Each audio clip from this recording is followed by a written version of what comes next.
L'effet cumulé, ou The Compound Effect en anglais, est un livre très agréable à lire, rempli d'exemples concrets et pouvant assurément avoir des effets très positifs sur votre vie quotidienne. Je vous propose de résumer quelques idées issues de ce livre dans cette vidéo animée. Pour commencer, voici une histoire intitulée Magic Pennies. Si vous aviez le choix entre 3 millions d'euros maintenant ou 1 centime d'euro aujourd'hui, qui doublera sa valeur tous les jours pendant 31 jours, que choisiriez-vous? L'offre des 3 millions paraît évidente à première vue. Pourtant, en faisant le calcul, le centime d'euro va se transformer au bout de 31 jours en 10 737 418 euros, soit plus de 3 fois plus que les 3 millions initialement proposés. Mais ce dépassement des 3 millions ne se produira qu'à partir du 30e jour, puisqu'au 29e, nous ne serons alors qu'aux alentours des 2,7 millions. C'est une représentation simplifiée du principe de l'effet cumulé, de toutes petites choses qui, mises bout à bout, tous les jours, vont se transformer en de changements massifs. Selon Darren Hardy, et contrairement à ce que pensent le plus souvent les gens, le succès est rarement le fruit d'une seule idée révolutionnaire ou d'un gros changement inattendu. Mais c'est plutôt l'effet cumulé de plein de petites choses, des choses banales, peu excitantes, peu attirantes. À court terme, ces petites choses vont paraître anodines et sans intérêt. Mais sur le long terme, l'impact sera considérable. La formule magique est la suivante. De petits choix intelligents, judicieux, faits avec persévérance, sur une période conséquente, vont aboutir à des changements radicaux. Si l'on prend l'exemple de Thomas Edison, saviez-vous qu'il avait subi plus de 10 000 échecs avant de réussir à créer la lampe à incandescence? À chaque échec, il a fait de petites modifications dans son procédé de fabrication avant d'arriver à un résultat probant. Si vous avez vu mon animation sur The Miracle Morning, et que suite à cela, vous avez décidé de lire 30 minutes tous les jours. En partant de l'hypothèse que vous mettiez 5 heures pour lire 300 pages, il vous faudra 10 jours pour terminer un livre de cette taille, c'est-à-dire que vous arriverez à 3 livres par mois, et, avec régularité, vous atteindrez 36 ouvrages par an. Les Français lisent en moyenne 15 livres par an. Donc, avec 30 minutes par jour de lecture, vous lirez plus de 2 fois plus qu'un Français lambda. Choisissez vos livres avec pertinence, lisez régulièrement et vous verrez les effets que cela produira.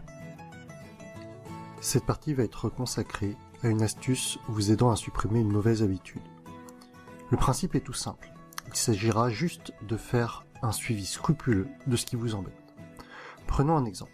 Si vous considérez que vous grignotez trop ou mangez trop de sucreries, en décidant de noter chaque bonbon ou chaque barre chocolatée que vous allez ingurgiter, vous allez vous rendre compte, au bout d'un certain temps, de la quantité cumulée que cela représente.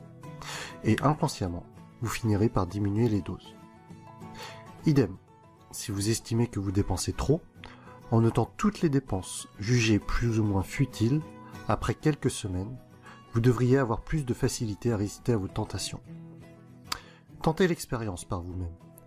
Dès demain, prenez un bout de papier que vous garderez sur vous, ou créez-vous une note sur votre téléphone et écrivez chaque entrée d'une mauvaise habitude que vous avez. Faites-le avec discipline pendant plusieurs semaines et vous verrez que vous allez changer d'attitude. Faisons un peu de maths dans cette partie. Admettons que vous ayez pris une nouvelle résolution à partir de ce mois-ci. Vous avez 1000 euros de côté, auquel vous avez la possibilité de rajouter 250 euros tous les mois. On va prendre en compte 4 cas de figure. Les colonnes suivantes représentent respectivement A. Une épargne sans intérêt, B. Une épargne de type livret A à 0,75% d'intérêt, C. Une épargne de type assurance vie, que l'on considérera pour l'exemple à un taux de 3%, et D. Un investissement positionné sur un taux de 8% annuel. Pour un effort identique de 250 euros par mois, mais avec des décisions de départ différentes, voyez l'impact massif que cela représente au fil du temps. Au bout de 10 ans, on passe de 31 000 euros pour la solution A à plus de 49 000 pour la solution D. Au bout de 25 ans, 76 000 € pour la solution A, 240 000 pour la solution D. En regardant ces chiffres d'une autre façon, on peut aussi en déduire que plus la décision d'épargner interviendra tôt dans la vie d'un individu, plus les intérêts composés auront le temps de produire leur effet. Faites les bons choix régulièrement et avec le temps, cela portera ses fruits. Nous allons maintenant parler de l'effet boule de neige.